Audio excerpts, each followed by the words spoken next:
Hello everyone, welcome back. We are going to do another coding exercise using for loops. Here we would like to calculate the factorial of number 5. So in order to do that, we can use for loops to calculate the factorial of number 5. So to do that, we initialize the factorial equals 1 and then we right away start with the for loop. So in order to start with the for loop here, we start using the int I equals 1 until 5 because we are considering the factorial of number 5. So if we are considering factorial of number 10, we can put 10, the upper bound, and then it increases one step at a time. Then we enter the loop. When we enter the loop, we calculate the factorial equals factorial times I, or more concisely, we can say factorial times equal I. We could write either this or factorial times I. So either way, there it is going to give us the same result. It depends on you, but it would be nice for you to start making your code more concise as you proceed. So let's see how it works. So it is compiling now. Okay, so here it is. We start with the value 1. So the factorial initially is 1. So 1 times 1, when I enters the loop, its value is also 1. So 1 times 1 equals 1. Then uh, we have the I equals 2. 2 times the previously iterated factorial is 1. So 2 times 1 equals 2. Then factorial is 2. So let me just write it down. I think it would be easier for you to grasp. So I equals 1, it will be like 1 equals 1 times 1. So here you see when the I equals 1, it enters the loop. So the factorial is 1 equals factorial again is 1 times 1.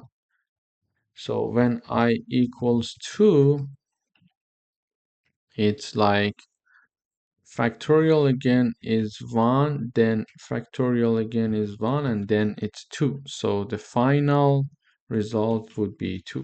So when I equals 3, it's like 2 equals 2 times 3. So 2 times 3 would be the new value, which is 6. So I would say here factorial,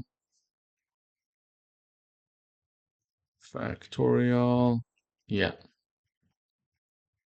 factorial. So let's write the results in this part. It would be, I think, easier to grasp it, so we avoid any mistakes. So in the next round, when I equals 4, we have factorial equals 6 times 4, which is 24. So far we see, yeah.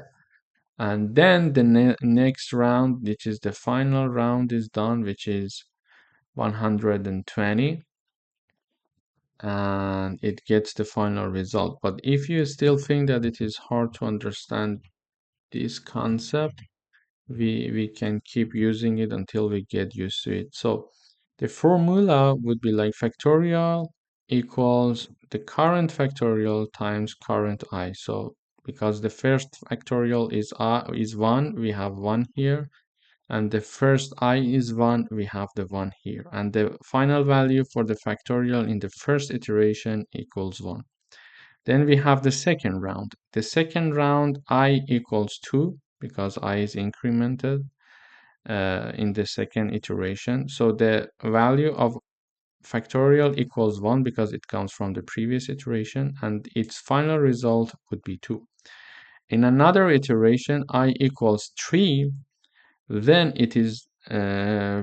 its multiplication with 2 would be 6. So 3, because it's the third iteration, 2 comes from the previous value of the factorial from the previous iteration, and it equals 6.